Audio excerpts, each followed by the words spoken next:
Hey guys, എല്ലാവർക്കും നമസ്കാരം. ഒരു ഫോൺ പരിചയപ്പെടുത്താം. A16 5G. കുറച്ച് ദിവസങ്ങൾ ഉപയോഗിച്ചതിന് ശേഷം എനിക്ക് തോന്നിയിട്ടുള്ള കുറച്ച് കാര്യങ്ങളാണ്. കുറേ ആൾക്കാർ അതിനെക്കുറിച്ച് നെഗറ്റീവ് റിവ്യൂ ഇട്ടിട്ടുണ്ട്. അന്ന് ചിലർ കുറച്ച് നല്ല കാര്യങ്ങൾ പറഞ്ഞിട്ടുണ്ട്. പക്ഷേ ഈ ഒരു ഫോണിനെ പൂർണ്ണമായി നെഗറ്റീവ് റിവ്യൂ പറഞ്ഞ് തള്ളിക്കളയാൻ പറ്റുന്ന ഒരു പ്രോഡക്റ്റായിട്ട് എനിക്ക് തോന്നിയിട്ടില്ല. കാരണം ഇതിന് ഉപയോഗിക്കാൻ ഈ ഫോൺ ഉപയോഗിക്കുന്ന കുറച്ച് ആൾക്കാർക്ക് ഉണ്ട് ഇതിൻ്റെ സ്പെക്സ് വെച്ചിട്ട്. സോ അവർക്ക് ഇത് തീർച്ചയായിട്ടും ഈ ഒരു ഫോൺ ഉപകാരപ്പെടും. സോ ബ്രാൻഡ് വെച്ച് നോക്കുമ്പോൾ സാംസങ്ങിൻ്റെ ഒരു ബ്രാൻഡാണ്. ഗ്രീൻ ലൈൻ വീഴ എന്ന കൊള്ളാവിടെ, കാരണം ആംലോഡ് സ്ക്രീനാണ്. ഗ്രീൻ ലൈൻ വീഴ പറയാൻ പറ്റത്തില്ല. എന്നിരുന്നാലും നമുക്കൊരു ക്വാളിറ്റി ഡിസ്പ്ലേ സാംസങ് എപ്പോഴും തരാറുണ്ട്. അതാണ് എനിക്ക് എപ്പോഴും സാംസങ്ങിനോടൊരു ഇഷ്ടം. എന്തൊക്കെ പറഞ്ഞാലും നമ്മൾ ഡിസ്പ്ലേയുടെ കാര്യം വരുമ്പം എപ്പോഴും ഒരു ഫോണിലേക്ക് നമ്മൾ എപ്പോഴും നോക്കുന്ന ആദ്യത്തെ ഒരു കാര്യം ഡിസ്പ്ലേ ആണ്, പിന്നെ ക്യാമറയാണ്. പക്ഷേ ക്യാമറയിലേക്ക് പറഞ്ഞു കഴിഞ്ഞാൽ 15 മെഗാ പിക്സലിൻ്റെ ക്യാമറ സെറ്റപ്പ് കൊടുത്തിട്ടുണ്ട്. ട്രിപ്പിൾ ക്യാമറ സെറ്റപ്പ്, ഫ്ലാഗ്ഷിപ്പ് ലെവലിലെ ഫോണുകളെ തോന്നിപ്പിക്കുന്ന രീതിയിലുള്ള ഡിസൈൻ, പ്ലാസ്റ്റിക് ബോഡിയാണ്. പക്ഷേ ക്വാളിറ്റി മെയിൻറ്റെയിൻ ചെയ്തിട്ടുണ്ട്. ബിൽഡ് ക്വാളിറ്റി അടിപൊളിയാണ്. അപ്പം അങ്ങനെയൊക്കെ നോക്കുമ്പം ഈ ഒരു ഫോൺ ഒരു 13,000-13,500 രൂപ റേഞ്ചിൽ വാങ്ങിക്കാൻ പറ്റുന്നതാണ്. ഇത് 6GB 128 ആണ്. ഇതിൻ്റെ 8GB 128 ആണ് 17,000-18,000 റേഞ്ച് വരും. പക്ഷേ ഇത് 6GB 128 ആണ്. MediaTek Dimensity 6300 പ്രോസസ്സറാണ് വരുന്നത്. പിന്നെ ബാറ്ററിയെ കുറിച്ച് പറയുകയാണെങ്കിൽ 5000 mAh ബാറ്ററി ഉണ്ട്. 25 വാട്ട്സ് ചാർജിങ് സപ്പോർട്ടാണ്. പക്ഷേ ഇതൊരു നല്ല ഫോണാണോ അല്ലെങ്കിൽ വേസ്റ്റ് പ്രോഡക്റ്റ് ആണോ എന്നാണ് നമ്മൾ ഈ വീഡിയോയിൽ വരുന്നത്. ഫസ്റ്റ് ഓഫ് ഓൾ ഇതിൻ്റെ ബിൽഡ് ക്വാളിറ്റി മികച്ചതാണ്. അത് ഞാൻ ഒരിക്കലും മോശമാണെന്ന് പറയില്ല. പ്ലാസ്റ്റിക് ബോഡി ആണെങ്കിലും മികച്ചതാണ്. കാരണം ഈ ഒരു പ്രൈസിൽ ഒരിക്കലും മെറ്റലോ ഗ്ലാസോ ഒന്നും കൊടുക്കാൻ പറ്റത്തില്ല. സോ മികച്ചതാണ്. പിന്നെ വാട്ടർ ഡ്രോപ്പ്, അതായത് പഴയ വാട്ടർ ഡ്രോപ്പ് നോച്ച് ഡിസ്പ്ലേ ആണ്. ഇറ്റ്സ് ഓക്കെ, എനിക്ക് അങ്ങനെ അതിനകത്ത് കുറ്റമായിട്ടൊന്നും എനിക്ക് തോന്നിയിട്ടില്ല. പക്ഷേ ഡിസ്പ്ലേ ഫുൾ HD+ ആംലോഡ് ഡിസ്പ്ലേ ആണ്. 800 നിറ്റ്സിൻ്റെ ബ്രൈറ്റ്നസ് ആണ് വരുന്നത്. ഈ ഒരു പ്രൈസ് റേഞ്ചിൽ അതൊക്കെ നമ്മൾ പ്രതീക്ഷിച്ചാൽ മതി. പക്ഷേ സാംസങ്ങിൻ്റെ ഡിസ്പ്ലേ ക്വാളിറ്റി സാംസങ് ഇപ്പോഴും ഇതിൽ നിലനിർത്തുന്നുണ്ട്. അത് ഞാൻ എടുത്ത് പറയേണ്ടതാണ്. പിന്നെ യൂട്യൂബിലൊക്കെ പിന്നെ 6GB 128 ആണ് ഞാൻ പറഞ്ഞത്. ഇതിനകത്ത് RAM+ ഉണ്ട്. ഒരു ഭാഗ്യം കൊള്ളത്തില്ല. നിങ്ങൾ RAM+ ഒന്നിലേക്കൊന്ന് ഇത് സ്വിച്ച് ചെയ്ത് കഴിഞ്ഞാൽ ഇതിൻ്റെ പെർഫോമൻസ് കംപ്ലീറ്റ് ആയിട്ടും ഡ്രോപ്പ് ആവും. എന്നാണ് എൻ്റെ എക്സ്പീരിയൻസ്. ക്യാമറയെക്കുറിച്ച് പറയുകയാണെങ്കിൽ ക്യാമറ ഒരു 50 മെഗാ പിക്സലിൻ്റെ ഡേ ലൈറ്റിൽ നിങ്ങൾക്ക് അത്യാവശ്യം ഫോട്ടോ സൂം ചെയ്യാതെ എടുത്താൽ കൊള്ളാം. ഞാൻ പറഞ്ഞല്ലോ, ഇതൊരു കംപ്ലീറ്റ് ക്യാമറ ഫോണല്ല. ഒരു എൻട്രി ലെവൽ ഫോണിൻ്റെ കുറച്ച് മേളിൽ നിൽക്കുന്ന ഒരു ഫോണാണ്. സാംസങ്ങിൻ്റെ എൻട്രി ലെവലിൽ നിന്ന് കുറച്ച് മേളിൽ നിൽക്കുന്ന ഒരു ഫോൺ. അതായത് സാംസങ്ങിന് ഇപ്പോൾ 9,000 10,000 ഒക്കെ ഫോണുകളുണ്ട്.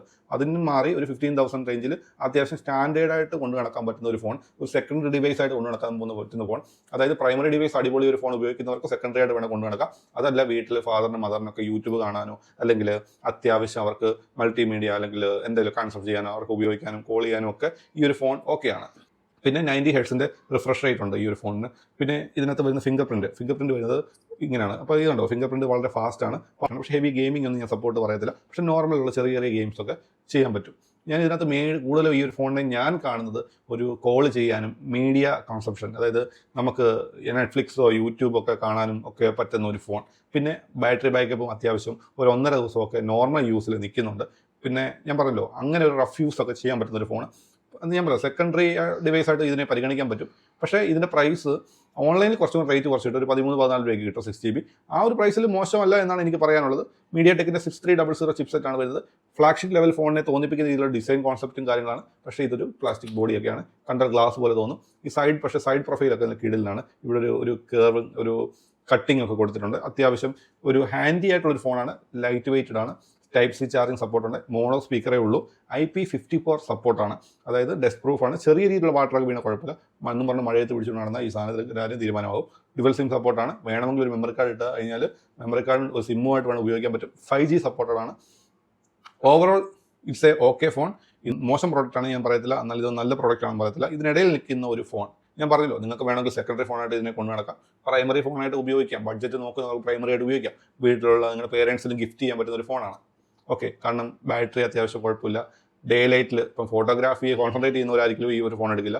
ഒരുപാട് ഐഫോണോ സാംസങ്ങിൻ്റെ ഒക്കെ അല്ലെങ്കിൽ OnePlus ഒരുപാട് അല്ല വിവോയുടെ ഫോണൊക്കെ ഉണ്ട് കിടിലൻ ക്യാമറ. ഒരു ക്യാമറ പർപ്പസ് അല്ല, എന്നാൽ ഒരു ക്യാമറ അത്യാവശ്യം ചുമ്മാ ഒന്ന് ഫോട്ടോ ഒക്കെ എടുക്കണം എന്ന് ചിന്തിക്കുന്നവർക്ക് ഡേ ലൈറ്റിലുള്ള ഫോട്ടോസൊക്കെ എടുക്കാൻ കുഴപ്പമില്ലാത്തൊരു 50 മെഗാ പിക്സലിൻ്റെ ക്യാമറ ഉണ്ട്. 12 മെഗാ പിക്സലുണ്ട്. സെൽഫി ക്യാമറ അത്ര പോരെന്നല്ല. വീഡിയോ കോളൊക്കെ ചെയ്യാനൊക്കെ ഓക്കെയാണ്. നിങ്ങൾക്ക് വീഡിയോ കോളും വാട്സപ്പ് വീഡിയോ കോളൊക്കെ ചെയ്യുന്നതിനൊന്നും കുഴപ്പമൊന്നുമില്ല. അങ്ങനെ ക്വാളിറ്റി പ്രശ്നമൊന്നുമില്ല. പക്ഷേ ഇതിൻ്റെ പർപ്പസ്ഫുള്ളി ഇതാണ് കാര്യങ്ങൾ. അപ്പം ബാറ്ററി ബാക്കപ്പ് ആഗ്രഹിക്കുന്നവർക്കും അത്യാവശ്യം റഫ് യൂസ് ചെയ്യുന്നവർക്കും മീഡിയ കൺസപ്ഷൻ നോക്കുന്നവർക്കും ഓക്കെയാണ്.